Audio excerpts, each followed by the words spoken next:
പറയുന്ന വെച്ചാൽ പെർഫ്യൂം വേണ്ട ആൾക്കാർ ഷോപ്പിലേക്ക് വരാം, ടെസ്റ്റ് അടിച്ചിട്ട് എടുക്കാം. മർജിൻ സാറ് ഇതാ നമ്മളെ സൂര്യടിച്ചിട്ട് ഇപ്പൊ പോയത്. മോനി ഇപ്പട്ട് അടിച്ചിട്ട് പോയതാ. നിങ്ങളെ മോൻ ഇപ്പട്ട് അടിച്ചിട്ട് പോയിട്ട് അവനോട് പറഞ്ഞ് ഉപ്പ പേരും രണ്ടെണ്ണം കൊടുക്കും. നിങ്ങൾ പറഞ്ഞിട്ടേ ഇതാണ് നമ്മളെ സാധനം കേട്ടാ, മർജിൻ സാറ്. എന്തായാലും നിങ്ങൾക്ക് ഒരു ദിവസം ലാസ്റ്റിങ് ഉണ്ടാവും. അവൻ അടിച്ചിട്ട് പോയി, ഇപ്പട്ടെ അടിച്ചിട്ട് പോയി. അപ്പൊ അതന്നെ കൊടുത്തു. അതിന് മാറ്റണമെന്ന് ചോദിച്ചോ, ഒന്ന് മാറ്റണ്ട, ഇതന്നെ കൊടുത്താൽ മതിയാവും.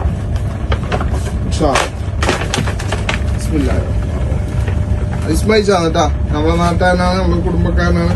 വിസ്മയിച്ചാക്കാണ് ഇന്നത്തെ പെർഫ്യൂം. പിന്നെ എന്ന് പറയുന്നത് വെച്ചെങ്കിൽ പെർഫ്യൂം വേണ്ട ആൾക്കാർ നേരെ ഷോപ്പിലേക്ക് വരാം, ടെസ്റ്റ് അടിക്കാം, എന്നിട്ടായിട്ട് എടുത്താൽ മതി. പിന്നെ ഡെലിവറി ഉണ്ടോ എന്ന് വെച്ചിട്ട് കാര്യമില്ല. ഡെലിവറി വേണം കൊണ്ടുതരാം, കുഴപ്പമൊന്നുമില്ല. പക്ഷെ നിങ്ങൾക്ക് ഇഷ്ടപ്പെട്ട സാധനം എന്ന് വെച്ചാൽ ടെസ്റ്റ് അടിച്ചിട്ട് എടുക്കുകയാണെന്നല്ലേ. കാരണം ഇന്ന് ഒരു കസ്റ്റമർ വന്നിട്ടായിട്ട് മൂപ്പർ അടിച്ചിട്ട് പോയിട്ട് കുറച്ച് കഴിയുമ്പോൾ മൂപ്പർ ഉപ്പാന് കൂട്ടിയിട്ട് 2 മറിച്ച് വേണമെന്ന് പറഞ്ഞ് നമുക്ക് വിളിച്ചു പറഞ്ഞ് ഞാനിപ്പോൾ അടിച്ച സാധനമാണ്, മറിച്ചൊരു ഉപ്പാരൊക്കെ കൊടുത്തതാണ്. അപ്പൊ ഏറ്റവും നല്ലത് ഏത് പെർഫ്യൂം എപ്പോൾ എടുക്കുകയാണെന്നുണ്ടെങ്കിൽ ഏറ്റവും നല്ലത് എന്താണെന്ന് വെച്ചെങ്കിൽ ടെസ്റ്റ് അടിക്കണം. ടെസ്റ്റ് അടിക്കാണ്ട് പിന്നെ ഓൺലൈനിൽ കാണുന്ന ഏത് ബ്രാൻഡിന്റെ ആയിക്കോട്ടെ ടെസ്റ്റ് നോക്കാണ്ട് നിങ്ങൾ പെർഫ്യൂം എടുത്തിട്ട് പോയി ബേജാറായിട്ട് കാര്യം ഉണ്ടായില്ല.